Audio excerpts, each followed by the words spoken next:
Dan and Amy. So the Fed, for only the second time since the Great Depression, bumped up interest rates 25 basis points yesterday.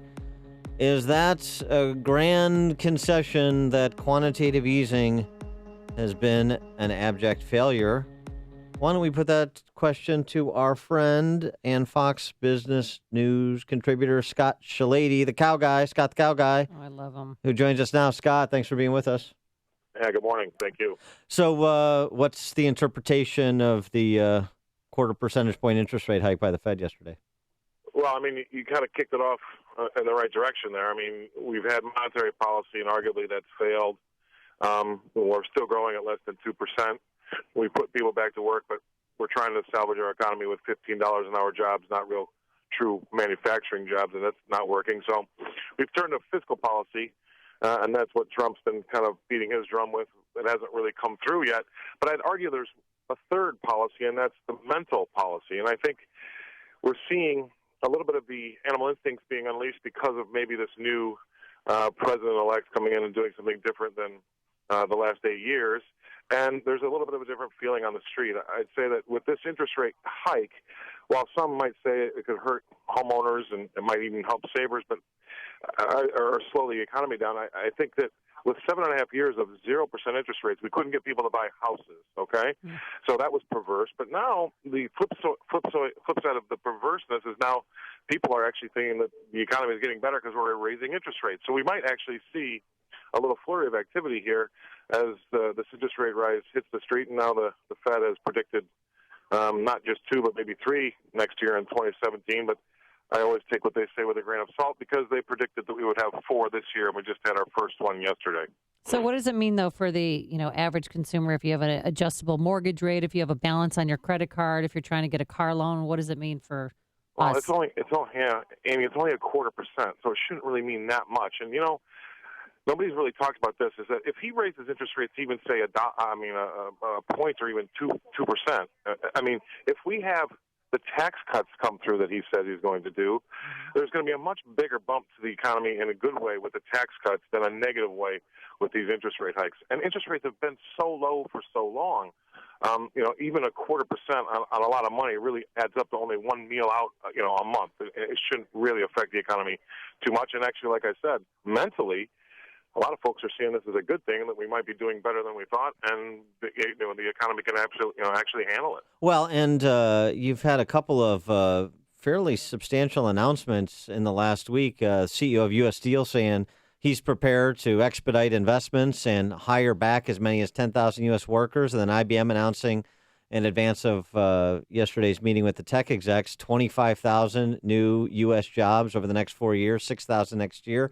I mean, that can't all be based on the expectation of tax cuts and regulatory reform. That had to be in the works in some respect, right? I mean, big companies like that don't make snap decisions in 3 weeks. No, they can't. You're exactly right. It has been, those things have been in the works, and to some extent, there has been a little bit of a positive kind of tone to the economy.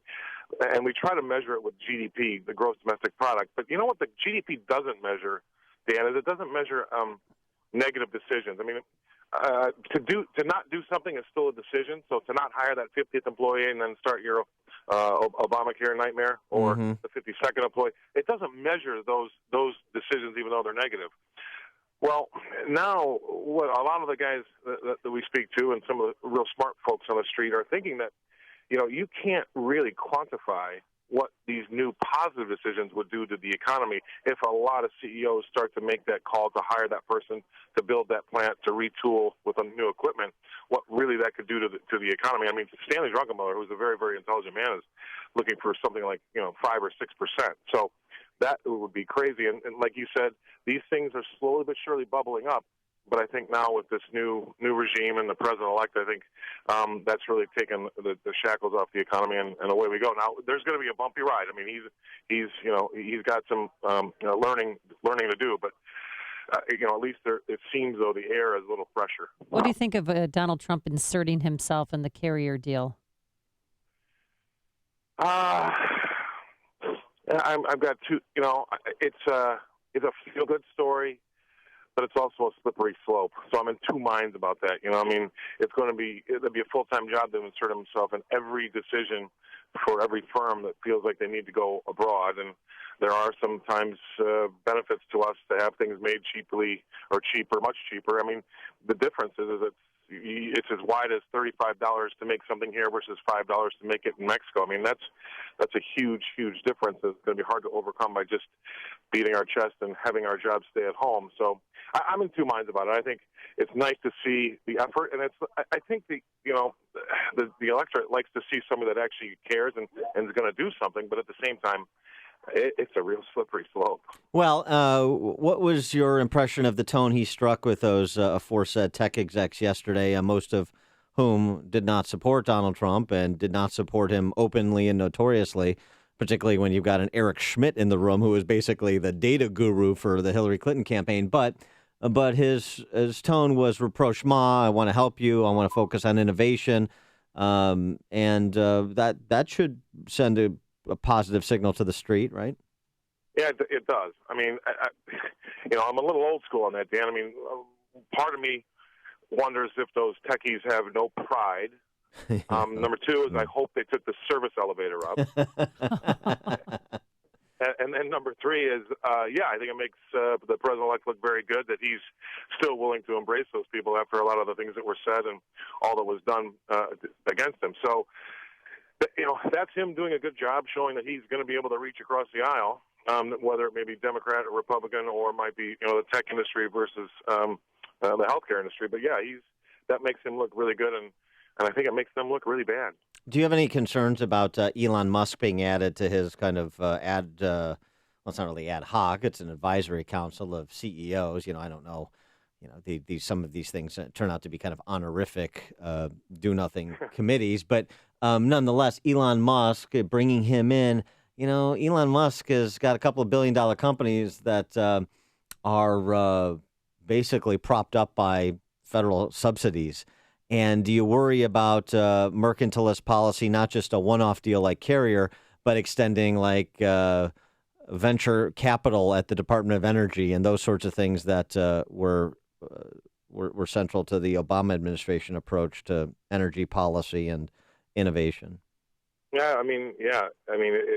another slippery slope there. You're exactly right.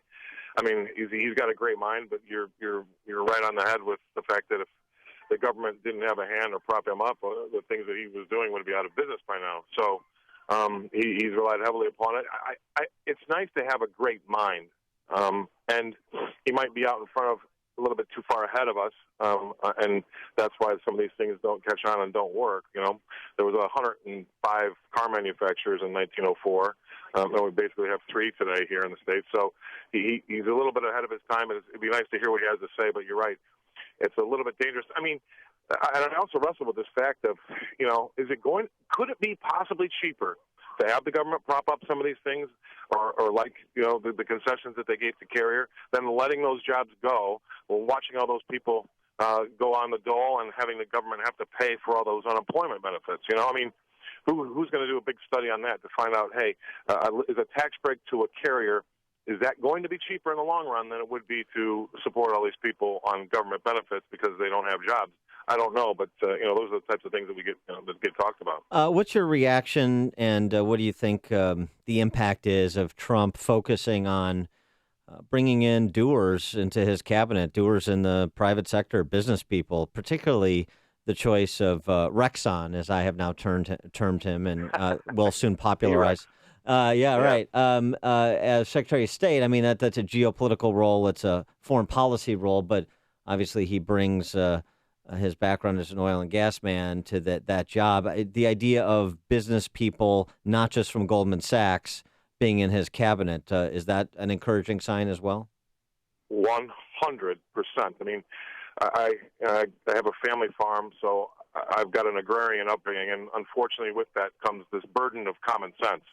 and why else? What else would you do except for hire people that have international experience to be Secretary of State, and not to mention the generals. I mean, look, he's bringing in generals and accomplished billionaires, and what that means to me is disciplined decision makers. I mean, that's a great a great marrying of two things there. So they're going to be disciplined, and they're good deal makers and make good decisions. And I really think that's a great breath of fresh air.